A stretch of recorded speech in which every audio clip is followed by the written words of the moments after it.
Doctor గారు నమస్తే అండి. నమస్కారం. నేను మీకు తెలిసే ఉంటా అన్నపూర్ణ. తప్పకుండా అమ్మా. బాగా తెలుసు మీరు తమరు. మీరు కూడా నాకు బాగా తెలుసండి. ఎలా అమ్మా? ఎందుకంటే టీవీల్లోనూ, యూట్యూబుల్లోనూ ఆహ్, అన్ని చోట్ల చూస్తా ఉంటాను. హ్మ్. ఎందుకని అడగరా? చెప్పండమ్మా. నాకు వెరికోస్ వెయిన్స్ ఉన్నాయండి. ఓహ్! ఆ ప్రాబ్లమ్ నుంచి మీరు చెప్పే వాటిల్లో ఏమన్నా నాకు ఉపశమనం దొరుకుద్దేమో అని ఇంట్రెస్టింగ్‌గా కూర్చొని చూస్తా. అందుకని తెలుసు. అమ్మా thank you so much. Thank you అమ్మా. ఏం లేదండి. నేను చాలా కాలం నుంచి ఇండస్ట్రీలోనే పనిచేస్తున్నాను గదా! మేము పనికెళ్తే ఈ టైము, ఆ టైం అని ఉండదు. అవును. ఒక్కోసారి 9 అవర్స్, ఒక్కోసారి 12 అవర్స్ అలా పనిచేస్తాం. అవును. అప్పుడు నాకు ఈ వెరికోస్ వెయిన్స్ అని తెలీదు కానీ, అవును. కాళ్ళు తిమ్మిర్లొచ్చేవి. అలా నిలబడి ఉంటే ఇలాగా రాయిలాగా.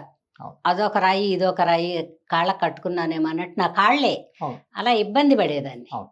ఇంటికొచ్చి పడుకుంటే కూడానండి నాకు మళ్ళీ ఎవరికి చెప్పకండి. సినిమాలకు పిలవరు. ఈ కాళ్ళు ఏమనిపిస్తాయంటేనండి రాయిలాగా అయిపోయి మడుచుకోవాలో తెలీదు, జాపుకోవాలో తెలీదు, నిలబడితే పడిపోతానేమో అని ఒక భయం. అవును. అర్ధరాత్రులు కూడా బాధపడతాయండి. అవును. కానీ వీటికి మందులేమన్నా ఉన్నాయా అంటే ఎక్కడికెళ్ళాలని అర్థం అవ్వలేదండి. మా అవును. ప్రపంచమే వేరే. అవును. సినిమా ప్రపంచం వేరే. అవును. ఎవరినన్నా అడిగితే జబ్బుదనుకుంటారేమో అని ఒక అవును. భయం. అవును. ఇన్ని సంకోచాలతో మీ వీడియోలు చూసేదాన్ని. అవునమ్మా. Thank you so much. Thank you. కాకపోతే నాకు ఒక చిన్న ఫేవర్ చేయండి మీరు. అలాగేమ్మా. ఈ వెరికోస్ వెయిన్స్ ఇప్పుడు నాకంటే వయసయింది. కొంతకాలం ఎక్కువగా పనిచేశాను. వచ్చినియి అనుకుందాం అనుకోండి. ఇప్పుడు పని చేసిన వాళ్ళకే ఇలా వస్తాయంటారా? పని బాట లేకుండా ఉండే వాళ్ళకి కూడా ఇలా వస్తాయంటారా? ఎవరికైనా రావచ్చమ్మా. బేసిక్‌గా మనం చూసామంటే ఆ! 16-25% భారతీయులకి ఈ ప్రాబ్లమ్ ఉంది ఈరోజు. ఎందుకొస్తదంటారు? చాలా కామన్‌గా ఏమవుతుందంటే కాళ్ళకి ధమనులు, ఆర్టరీస్ రక్తాన్ని తీసుకొని వెళ్తాయి. హ్మ్. కాళ్ళ నుంచి వెనకొచ్చే సిరలు ఏంటంటే కింద బయలుదేరి ఇలాగ పైకొచ్చి హార్ట్‌కి రావాలి. ఆ బ్లడ్ వస్తూ వస్తూ కొన్ని వాల్వులు పని చేయకపోవడం వల్ల మళ్ళీ లీక్ అయ్యి కిందకెళ్ళిపోతుంది. సో బ్లడ్ రావడానికి ప్రయత్నిస్తుంది. కాదండి. అవి పేనేసిన తాళ్ళులాగా ఇలా ఉంటాయండి. అబ్సల్యూట్. ఉరువుగా ఉంటాయి. నేను కొంతకాలం ఏమనుకునేదాన్ని అంటేనండి, ఆహా! నాకు నరాల్లోంచి బ్లడ్ బాగా వెళ్తున్నట్టుంది. పచ్చగా ఇలాగా తాడు పేనినట్టున్నాయి కాళ్ళు. ఆహా! అనుకున్నా గానండి, కొంచెం కాలం పోయిన తర్వాత బాధలు ఎక్కువైపోయాయండి. బాధలొస్తాయమ్మా. బేసిక్‌గా ఏంటంటే ఇవి నరాలు కావు. సో ఇక్కడ మెయిన్ విషయం అర్థం చేసుకోవాల్సింది ఏంటంటే, ఇప్పుడు ఒక చిన్న ఉపమానం చెప్పాలంటే మన ఇంటికి హ్మ్. వచ్చిన కరెంట్ తీగేమో నరం. ఆ! మన ఇంటికి వచ్చే డ్రైనేజ్ పైప్ ఏమో సిరలు, వెయిన్స్. సో ఓయమ్మా! మీ ఎలక్ట్రీషియన్ మీ డ్రైనేజ్ బాగు చేయలేడు కదా! అదే అవునండి. విధంగా నరాలేమో న్యూరాలజీ ప్రాబ్లమ్. ఈ వెరికోస్ వెయిన్ అనేది వాస్కులర్ ప్రాబ్లమ్. ఏం బాగా చదువుకున్నోళ్ళకి తెలుస్తాయి గానండి, మాకైతే నేను ఇన్నాళ్ళ నుంచి నరాలే అవును. అనుకుంటున్నానండి. మీరే కాదమ్మా. కొన్ని లక్షల కొద్దీ పేషెంట్స్ ఆ! కొన్ని లక్షల సార్లు న్యూరాలజిస్ట్‌కి వెళ్ళటం, ప్రిగాబ్లిన్ లాంటి మందులు తీసుకోవటం, ఆ! దాన్ని మిస్‌డయాగ్నోస్ చేయడం అంటే ఇది ఏదో తెలిసో తెలియనో లేకపోతే ఏదో లే పీపుల్ ప్రాబ్లమ్ కాదు. చాలా ఎడ్యుకేటెడ్ పీపుల్, చదువుకున్న వాళ్ళు లోకల్ డాక్టర్స్ కూడా కొన్నిసార్లు క్లారిఫై చేయరు. ఇదొక నరాల ఓహో! సమస్య కాదు అయ్యా, ఇది సిరల సమస్య, ఇది వేరే సిస్టము, దీనికి సంబంధం లేదు, దీనికి పెద్దగా మందులు పనిచేయని ఒక మాట అనరు. ఒక 5-6 రకాల మందులు రాసి ఈ మందు తీసుకో, ఆ మందు తీసుకో అని రకరకాల పెయిన్ కిల్లర్స్ అసలు ఎవరు చెప్పడం కూడా వినలేదండి. ఇప్పుడు మీరు చెప్తేనే అవి నరాలు. అవునమ్మా. చాలా కానీ ఎంత అజ్ఞానం చూడండి చాలా మనిషికి. అమ్మా. అంటే ఆ! చాలా అపోహలు, చాలా రకమైన ఆ! ల్యాక్ ఆఫ్ నాలెడ్జ్ అనేది బాగా చాలా ఎక్కువగా ఉందన్నమాట ఈ సిస్టమ్ మీద. ఇప్పుడు ఆ వయసు, ఈ వయసు అనేం లేదు అది రావడానికి. ఏ వయసులోనే రావచ్చమ్మా. బేసిక్‌గా ఏజ్‌తో సంబంధం లేదు. ఆ! నా నేను ఆపరేట్ చేసి తగ్గించిన యంగెస్ట్ పేషెంట్ 14 ఏళ్ళు. ఓల్డెస్ట్ పేషెంట్ 97 ఏళ్ళు. వారు ఇంకా బాగున్నారు. 2 ఇయర్స్ అగో చేసాం. చక్కగా 100 ఇయర్స్ మొన్నే సెలబ్రేట్ చేసి నాకు ఫోటోలు కూడా పంపించారు వారు. సో ఈ వయసు, ఆ వయసు అని లేదు. అన్ని వయసుల వాళ్ళకి ఇది వచ్చే అవకాశం ఉంటుంది. అండ్ అవసరం ఉండి వాళ్ళకి నొప్పి ఎక్కువ ఉండి లేకపోతే ప్రాబ్లమ్ ఎక్కువ ఉంటే ఏ వయసులోనూ ఆపరేషన్ కూడా చేసుకోవచ్చు. మనం చెప్పేటట్టుగా ఇది చాలా కృత్రిమమైన ప్రొసీజర్ కాబట్టి ఏ వయసు వాళ్ళని చేసుకోవచ్చు. నిజమే అనుకోండి. మీరేమో ఆపరేషన్ అంటున్నారు. షుగర్ పేషెంట్లుంటారు. మళ్ళీ వాళ్ళకి ఇలాగ మీరు కత్తులతో కోసేసి ఏదో ట్రీట్మెంట్ చేస్తారనుకోండి. ఆ పుళ్ళు తగ్గవుగా? సో మేము చేసే ఈ వారికోస్ వెయిన్స్ లేజర్ ఆపరేషన్‌లో ఒక్క కత్తేయటం గానీ, ఒక్క కట్ చేయటం గానీ ఏమీ ఉండదు. ఓహ్! అంతా ఒక చిన్న నీడిల్, మనం ఏవైతే ఐబీ పెట్టుకుంటాం కదా నీడిల్, హ్మ్. అలాంటి నీడిల్ ద్వారా స్కానింగ్ చేసుకుంటూ లోపలే అన్ని కరిగించేస్తాం. ఇది బ్యూటీ. అరే రామా! ఎంత అపార్థం చేసేసుకున్నానండి నేను. అది. ఇంకా నరాలు అలా కట్ చేసేసి దాంట్లో ఉండేదంతా పిండి మళ్ళీ కుట్లేస్తారేమో, ఈ పుళ్ళు తగ్గవు కదా, ఏ షుగర్ గిగర్ ఉంటే కొంచెం కష్టం. పెద్ద వయసు వాళ్ళకి కూడా పుళ్ళు పడితే చాలా తగ్గవనుకోండి. చాలా కష్టం అండి. అందులో ఇన్ఫాక్ట్ ఇళ్లల్లో కూడా ఉండనివ్వరు. ఇళ్ళలో ఉండనివ్వడం అంటే వాళ్ళు బేసిక్గా మనం అర్థం చేసుకోండి. ఇప్పటిదాకా ఆరోగ్యం గురించి ఎలా అనుకుంటామంటే ఇది ప్రాణాంతకం అయితే డాక్టర్ దగ్గరికి వెళ్ళాలి అని తెలుసు అందరికి. అవునండి, అవును. గుండెపోటు లేకపోతే బ్రెయిన్ అవును. పక్షపాతం అని. కానీ మనం ఇంకోళ్ళ మీద డిపెండెంట్ అయిపోతే ఇప్పుడు ఫర్ ఎగ్జాంపుల్ కాళ్ళు పుండు పడింది, విపరీతమైన నొప్పి ఉంది, వారు ఏమవుతారు, వాళ్ళ చుట్టూ ఉండే వాళ్ళ మీద విపరీతం డిపెండెంట్, వాడు వచ్చి కడగటం తీయటం అవును, నలపడం అవును, కాదు. సో అలా అయినప్పుడు ఇద్దరు ముగ్గురు కాస్ట్ భరిస్తారు. అవును. సో అప్పుడేమవుతుంది, చాలా మందికి విసుగు అవటం అని ఎంతో మంది పేషెంట్స్ అసలు వాళ్ళ ఫ్యామిలీ భార్య పిల్లలు కూడా ఏం వెళ్ళిపోయి- నడవలేకపోతే ఇంట్లో ఉండనివ్వరండి, కూతురైనా కొడుకైనా కూడా. సో వాళ్ళే మనకు చేయాల్సి వస్తే ఇబ్బంది, మనకు కూడా బాధ అనిపిస్తుంది అనుకోండి.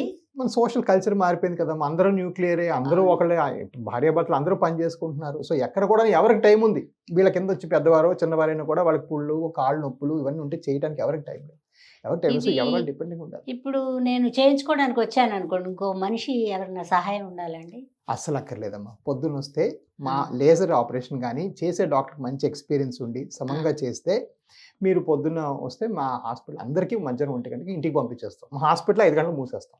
ఈ వెరికోస్ వెయిన్స్ హాస్పిటల్ అనేది మేము 4 తర్వాత ఆపరేట్ చేయము ఎవరికి. బెడ్ మీద పడుకుని అక్కడ ఉండే పని లేదు. అస్సలు అవసరం లేదు. కొంచెం దూరపారం నుంచి వచ్చేవాళ్ళు అంటే వాళ్ళకి కొంతమందికి ఆలోచన అనమాట, ఏంటి ఇంత దూరం వచ్చావు కాసేపు పడుకొని వెళ్దామని. అలాంటి వాళ్ళు కొంచెం బెడ్ అట్లేం ఉంచాం. కాదులేండి, కానీ ముందే భయంతోనే వస్తామండి. భయంతో వస్తాం. నేనే భయపడే కదా అసలు అవును. ఇంతకాలం మిమ్మల్ని ఉన్న, నాకు తెలుసు, చూస్తున్నాను. అవును. ఎంతసేపు ఈ పిల్లని జైన్ అడిగితే చెప్పేదే. కాకపోతే ఏంటంటే మళ్ళీ ఒక చిన్న భయం, అవును. చేస్తే ఎన్ని రోజులు రెస్ట్ తీసుకోవాల్సి వస్తుందో అది ఒక భయం. నడుం దాకా కూడా నొప్పి ఉంటుందండి, ఆ నరం ఒక్కోసారి అలా పట్టేసి విపరీతంగా ఆ నొప్పి. నడుం దగ్గర కూడా అని పట్టేస్తుంది. మీరు ఇంకో పాయింట్ చెప్పారు, దినమంతా పనిచేస్తే సాయంకాలం నొప్పి అనేది. అది అవునండి. చాలా కామన్.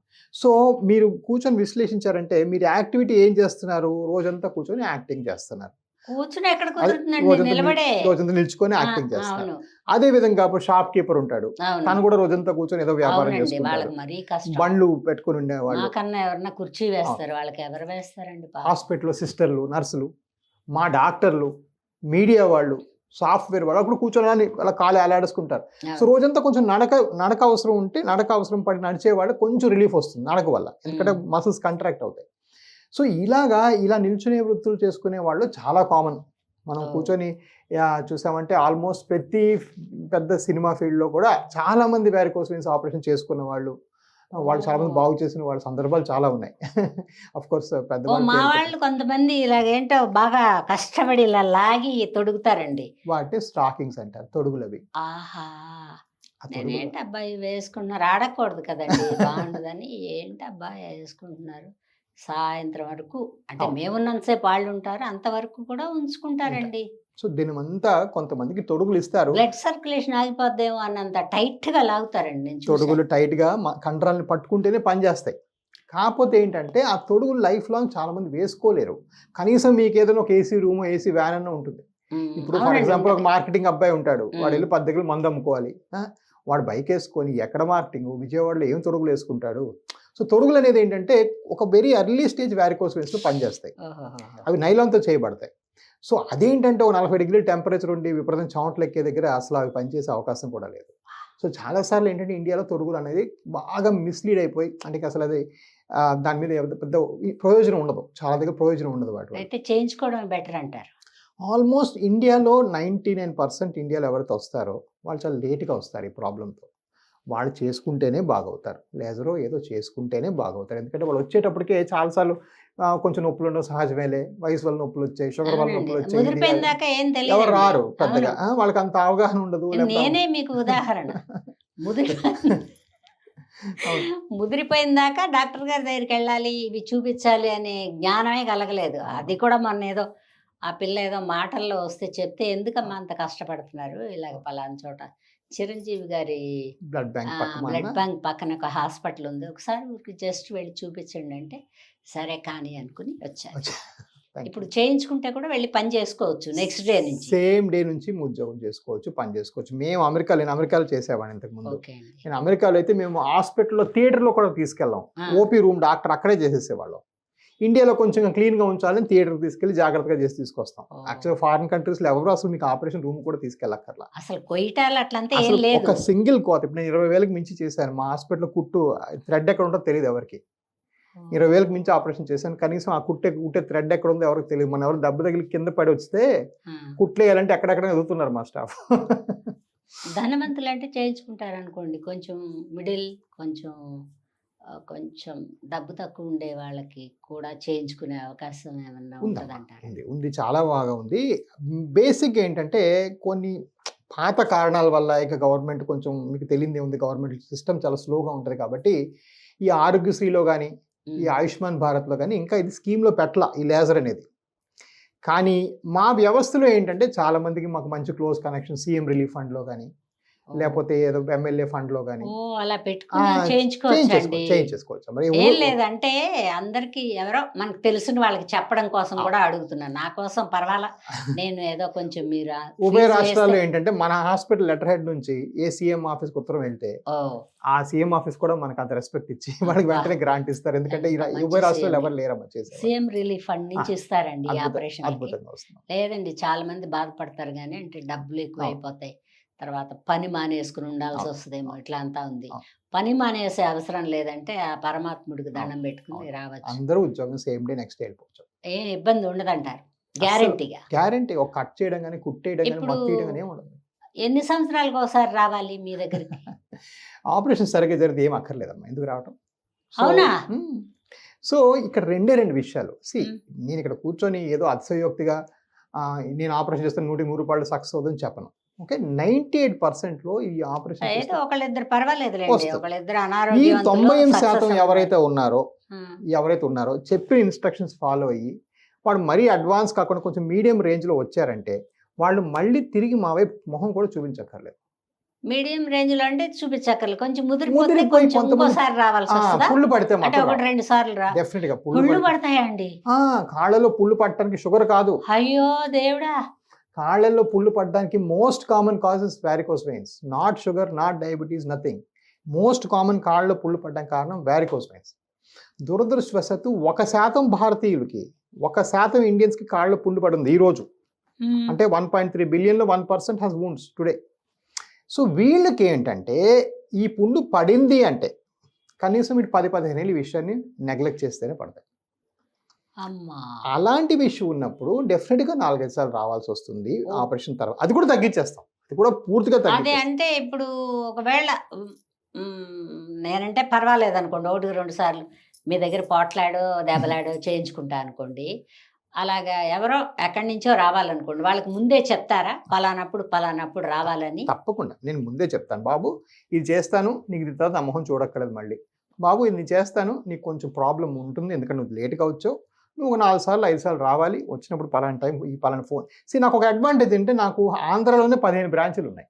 అబ్బా, విజయవాడ, వైజాగ్, ఒకటే తెలుసండి మీరు కనపడటం వల్ల. అది కూడా నాకు చిరంజీవి గారి బ్లడ్ బ్యాంక్ పక్కన కాబట్టి ఇది ఒకటే ఉంది కావని అనుకుంటున్నాను నేను. లేదమ్మా, 15 బ్రాంచీలు ఉన్నాయి. సో మీరు ఎక్కడన్నా అక్కడ నాకు వచ్చే డాక్టర్స్ దగ్గరికి, సపోజ్ రాజమండ్రి ఏదో అక్కడ ఏ ఊళ్ళల్లో ఉన్నాయండి? ఆల్మోస్ట్ మీకు హైదరాబాద్, విజయవాడ, వైజాగ్, రాజమండ్రి, కాకినాడ, తిరుపతి, కర్నూలు. ఏం లేదు, మా బంధువులందరూ అక్కడే ఆ ఓళ్ళ దగ్గరలో ఉన్నారు. అంటే దగ్గరలో ఉందనుకోండి, అక్కడ వెళ్ళి చేయించుకుంటే వాళ్ళకి కలిసి వస్తుంది. అదొకటి. సాయంత్రానికి వెళ్ళి చేయించుకోవడం హైదరాబాద్ చేయించుకున్నా, ఈ తర్వాత 2-3 సార్లు రావటం ఉంటుంది చూడండి, అది ఆ దగ్గరలో ఉన్న అక్కడ చేయించుకోవచ్చు. సో అది కొంచెం అది ఈజీ చేసాం. ఎందుకంటే ఇప్పుడు మా దగ్గర అయ్యే ఆపరేషన్లే సంవత్సరానికి 10,000 దాకా అవుతాయి. సో వీళ్ళందరూ ఎక్కడో చూయించుకోవడానికి ప్రతిసారి ఇక్కడ రావడం కూడా కష్టమే కదా, వాళ్ళ టికెట్లు టాక్సీలు పెట్టుకొని రావడం. అయితే భోజనం అవైనా రిస్ట్రిక్షన్స్ ఉన్నాయండి? ఏమీ లేవు. మీరు చెయ్యక ముందంటే మాకు తెలియక తింటాం అనుకోండి, చేశాక ఏమీ లేదు అసలు. ఆహార పరిమితులు ఏమి ఉండవు అసలు. దీని పలానా ఆహారం తీసుకోవడం వల్ల ఈ జబ్బు వస్తుందని కానీ, పలానా ఆహారం తీసుకోవడం వల్ల ఈ జబ్బు పెరిగిద్దని కానీ తగ్గుద్దని కానీ ఎటువంటి ఎవిడెన్స్ కూడా మీ దగ్గర చేయించుకున్నా కూడా అట్లా ఏమీ లేదు, పాటించాల్సిన అవసరం లేదు. ఫుడ్ హ్యాబిట్స్ మామూలుగానే. ఏ మందు మశానం తాగే వాళ్ళకి కదండి డాక్టర్ గారు పర్వాలేదా? అంటే మీరు ఎంత వద్దన్నా దొంగచాటుగా ఒక 2 పెగ్గలన్నా తాగుతారు మగవాళ్ళు. సో బేసిక్గా ఏంటంటే వాస్కులర్ సమస్యలు అనేవి ఏవైతే ఉంటాయో, సో మందు సిగరెట్ 2 విషయాలే కదా మనం మాట్లాడతాం. ఓ. సిగరెట్ ఒకటి ఏంటంటే, సిగరెట్ మాత్రం వాస్కులర్ అనే సమస్య వచ్చిన ప్రతి వాడు మానేయాల్సిందే. మీ గుండె సమస్య అవనివ్వండి, బ్రెయిన్ అది సమస్య అవనివ్వండి. మానేస్తారండి. ఎందుకంటే నేను ఆ పేషెంట్ ముందే చెప్తా, నువ్వు సిగరెట్ మళ్ళీ నువ్వు ఈ తాగే డ్రింకే తలకాయ నొప్పి అండి. నువ్వు తాగిన లాస్ట్ సిగరెట్ నువ్వు అనుకుంటే నా దగ్గర ఆపరేషన్ చేయించుకోవడానికి ఓకే. రాకదు. అబ్బా. ఇక మందు విషయానికి వస్తే ఏంటంటే, యాక్చువల్గా ఈ పలానా మందు తీసుకోవడం వల్ల ఈ వాస్కులర్ సమస్య చెడిపోదు, ఏం ప్రాబ్లం మితిమీరిపోదు. కానీ ఆల్మోస్ట్ మందు తీసుకునే ప్రతి వారు దాంతోపాటు స్నాక్స్, రకరకాల హై క్యాలరీ ఫుడ్ తింటారండి. తీసుకొని లావ్ అయిపోతారు. ఓ. లావుగా ఉండే వాళ్ళు వారికోసమెన్స్ ఎక్కువ. సో మీరు చెప్పండి, నేను ఒక పెద్ద తాగిన రోజు డైట్ చేసేసి పూర్తిగా వెజిటేరియన్ తినేసి వారం రోజులు మానేస్తాను అంటే పాసిబుల్, ఐ డోంట్ మైండ్. పర్వాలేదు. బట్ నాకు తెలిసి 99.9% ఇండియన్స్ ఏంటంటే మందుని నెక్స్ట్ మినిట్ చికెన్ 65, పల్లీలు, ఇది అది పెట్టుకొని బాగా తింటారు అవి. వెజిటేరియన్ వాళ్ళు తక్కువ కదా. అండ్ వెజ్ లో కూడా హై క్యాలరీ బజ్జీలు ఇలాంటివి. సో అందుకు ఆల్మోస్ట్ 1500-2000 క్యాలరీస్ ఒక 2 పెగ్గులతో 2000 క్యాలరీస్ తినేస్తారు. అది మీరు 2 రోజులు తినాల్సిన ఫుడ్ అది. అట్లాంటప్పుడు కొంచెం లావ్ మళ్ళీ అయిపోతారు, ఇబ్బంది రావచ్చు, వస్తుంది, ఛాన్సెస్ ఉన్నాయంటారు. సో నేను కొంచెం ఇవన్నీ జాగ్రత్తగా ఉంటే లైఫ్ లాంగ్ పని అది. చేస్తాయి. కానీ అయితే నాకు ఇవన్నీ ఈ అలవాట్లు ఏం లేవండి. నేను నాకు గ్యారంటీగా తగ్గించవచ్చు. తప్పకుండా అండి? తగ్గిపోతాయి, నథింగ్ టు వరీ. వర్క్ కి ఇబ్బంది లేదు అంటే వస్తా అండి. అబ్సల్యూట్లీ అమ్మా, నెక్స్ట్ టైం మీ షూట్కి వెళ్ళొచ్చు. నేను చేయించుకున్న తర్వాత చాలా మందికి చెప్తా అండి. Thank you. ఎందుకంటే అందరూ బాగుండాలి, ప్రపంచంలో ఉండే వాళ్ళందరూ ఆరోగ్యంగా ఉండాలి. తప్పకుండా. పైగా పేదవాళ్ళకి మళ్ళీ సీఎం రిలీఫ్ ఫండ్ కూడా అవకాశం ఉంది చేయించుకోవడానికి అన్నారు కాబట్టి వాళ్ళకు కూడా ఇబ్బంది ఉండదు. ఎవరైనా ఇలా బాధపడుతున్నామమ్మా అంటారు, మాకు లైట్ మ్యాన్స్ వాళ్ళు వీళ్ళు చాలా మంది చాలా మంది ఉంటారండి. అందుకని అలా వింటే చెప్పడం కోసమే మిమ్మల్ని ఎంతసేపు హింసించారండి. నన్ను ఎప్పుడు రమ్మంటారు ట్రీట్మెంట్కి? ఇప్పుడు రండమ్మా. మీకు బై ద వే ఇంకో చిన్న విషయం అంటే, ఈ డయాగ్నోస్ చేయడానికి వాడే స్కానింగ్ డాప్లర్ అంటాం దాన్ని, అది మా వ్యవస్థలో ఎప్పటి నుంచో ఫ్రీ చేసేసాం. ఎందుకంటే ఇది మేము చేసేది ఒక్కటే కదా. సో మా దగ్గర అది మీరు రాగానే డయాగ్నోసిస్ ఇవన్నీ కూడా అయిపోతాయి ఆటోమేటిక్ గానే. మేము ఇంకేమి చూడటం ఏదో చెప్పడం ఉండదు మీకు. సో అది కూడా మేము ఎప్పటి నుంచో చేసేసాం అనమాట, ఫ్రీ పెట్టేసాం. Thank you. తప్పకుండా వస్తా. అంటే ఇంకా 2 రోజులు షూటింగ్లు ఉన్నాయి, అవి అవగానే వస్తాను. సమయం వచ్చాక మీ గురించి అందరికి మంచిగా చెప్తా. తప్పకుండా. ఇప్పుడైతే నా ప్రాబ్లం చెప్పుకోవడానికే వచ్చాను. డాక్టర్ గారు ఏమనుకోవద్దు, అమ్మా. ఒక చిన్న సమస్య చెప్పుకుంటాను మీ దగ్గర. చెప్పండి. ఇప్పుడు నేను యాక్చువల్గా అయితే నా గుండె దడ దడ దడ కొట్టుకుంటుంది. అవును. వయసు కూడా అయిపోయింది కదా. అవును. అందుకని ఏమన్నా కొబ్బరి నూనె, ఆమదం, తర్వాత వేడి చేసి అది మసాజ్ చేసుకుంటే, ఆ ఉప్పుతో కాపడాలు పెట్టుకుంటే ఏమన్నా కరిగే ఛాన్సెస్ ఉంటే రాను అందుకని. సో ఈ ఒక్క విషయం మాత్రం నాకు చాలా చాలా బాధ పెట్టే విషయం ఏంటంటే, అసలు మీరు ఏమైనా చేయడం మానేస్తే మానేయండి, కానీ దయచేసి కొబ్బరి నూనె, ఆమదం, వేడి ఉప్పు, వేడి కాపడాలు ఇవి పెట్టకండి. వీటి వల్ల సమస్య పెరుగుతుంది. ఇక్కడ క్లియర్గా ప్రాబ్లం ఏంటంటే, రక్తం ఆ ఏరియాకి సరఫరా అవ్వట్లేదు. సో అది లోపల నుంచి రక్త సరఫరా పెంపొందించేది చేయాలి, కానీ బయట నుంచి ఏవో పెడితే ఏమవుతుంది, ఈ రెంటి మధ్యలో ఆ చర్మం ఇంకా పలుచబడి ఇంకా నల్లబడి తొందరగా పుళ్ళకి మీకు తోడ్పడతాయి. సో దయచేసి నొప్పి బిళ్ళలు వేసుకొని ఏదో నొప్పి తగ్గించుకోవటం, దానివల్ల కిడ్నీలు పోతాయి. లేదా కాలు కోరికి ఆయిల్స్, రకరకాల మసాజెస్ ఇవి చేసుకొని, లేకపోతే స్ప్రే ఆయిల్స్ ఇలాంటి పెట్టుకోవడం వల్ల ఆ కెమికల్స్కి ఇంకా చర్మం చెడిపోతుంది. సో ఇప్పుడు నేను చూసే దగ్గర 20,000 పేషెంట్స్ సంవత్సరానికి చూస్తాను. అందులో 10,000 మంది యాక్చువల్గా సగం వాళ్ళు పాడైందేమో వెరికోజ్ వల్ల, సగం పాడైంది ఇలాంటి అపోహలు చింతపండు ఉడికి వేసుకుంటారు, జలగల చేత కొరికించుకోవటం, ఇవన్నీ చేస్తే ఏమవుతుందంటే బాగా పెరిగిపోతుంది. సో దయచేసి if you don't do, please don't do anything. సరే కానివ్వండి, ఏం చేస్తాను, వస్తానండి, అవన్నీ మానేస్తాను, తప్పకుండా మీ దగ్గరికి వస్తాను, మళ్ళీ రావని ఆశించి వస్తున్నానండి. తప్పకుండా. ఓకే అండి, థ్యాంక్ యూ. వస్తా అండి.